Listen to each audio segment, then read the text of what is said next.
Hello, this is Doug the 2-Minute Gardener, and it is time for another edition of Landscape Makeover. This one I call Gone Fishing. So this particular client just moved here from the Midwest, got a lovely house in San Diego, and he really wanted a backyard pond. It was something that he had growing up, and he really wanted to have that in his yard. And he had a couple of acres in a really beautiful part of San Diego.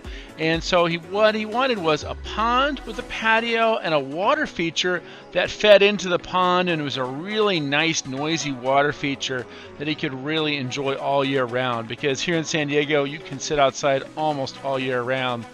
And so down in the lower part of his property, he had an old putting green that was in pretty bad shape, and he wasn't really a big golfer. So it was a perfect spot to put a pond because it was almost the outline of where the pond could go. The tricky part about that location was it was down a hill, and we were going to have to build a ramp to get the heavy equipment down there. It also was tricky because there was no power down there. There was power up at the driveway, so we were going to have to trench a power conduit all the way down to that location. And then the third issue that we had with that particular site is because it was the lowest point on the property, there was a potential for flooding coming in and wiping out the pond. So we had to install some safety overflow measures so that the pond could then empty into a dry stream bed that ran pretty close to it. So here's the design that I did for the client. You see there's the pond and the patio, as well as the ramp that leads down to that. That would serve as both the access point for construction and also for him to take his golf cart down there to make it easy to access it. Alright, so once we got going, the guy started demoing it, and I went and rock selecting.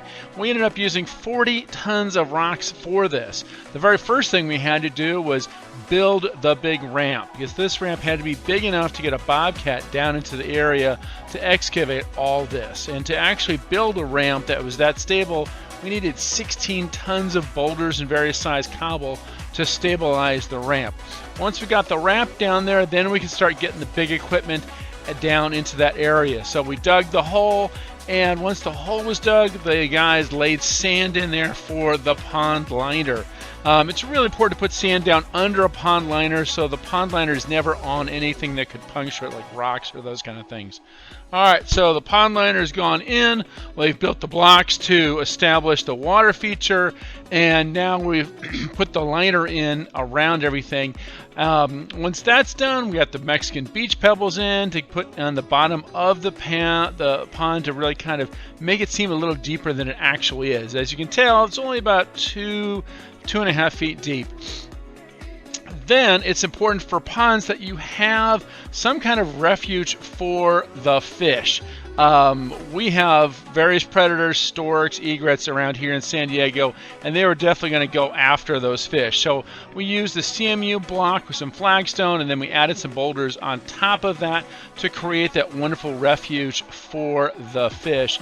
Once we're done with that, we're going to then bring in the water and start adding some of the, fill the pond up to check the liner. Keep tweaking the rocks, gotta keep adding rocks and tweaking it.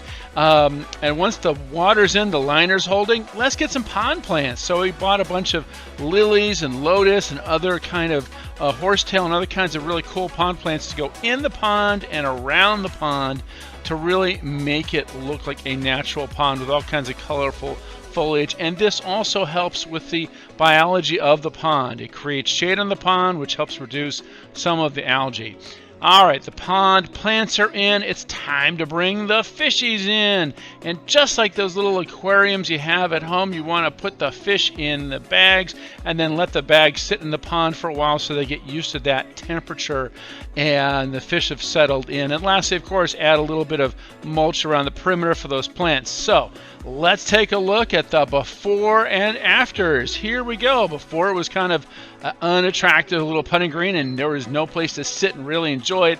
And now we have this really beautiful pond area that has the wonderful wonderful water feature sounds, as well as the visuals of the fish swimming all over the place. And again, it was kind of a neat thing in that you had all this natural landscaping already established around the project area, so we didn't have to do a whole lot of landscaping other than repair where we trenched through to get utilities down to this pond area. And then lastly, once everything settled in, and actually a couple of years later, we actually added some solar lights to light up both the ramp and the pond itself, because we wanted to kind of really give it some nice features for that. So there are some really pretty solar lights that we brought in, and I did a video on that subject. Well, that's all the time we have for today. Thanks so much for watching. I definitely want to thank Tom Dandy of Dandy Landscape and his crew that did a great job on this pond, and thank you for helping me with this video. And make sure to smash that like button too if you got value from this video, and of course subscribe to get more of my 2-Minute Gardener videos in your box when they come out every week. I do about 3 videos a week, and I love you if you would subscribe so you can be the first one in line to see the latest 2-Minute Gardener video. Well, that's all the time we have for today. Thanks again for watching. This is Doug the 2-Minute Gardener saying we will see you next time.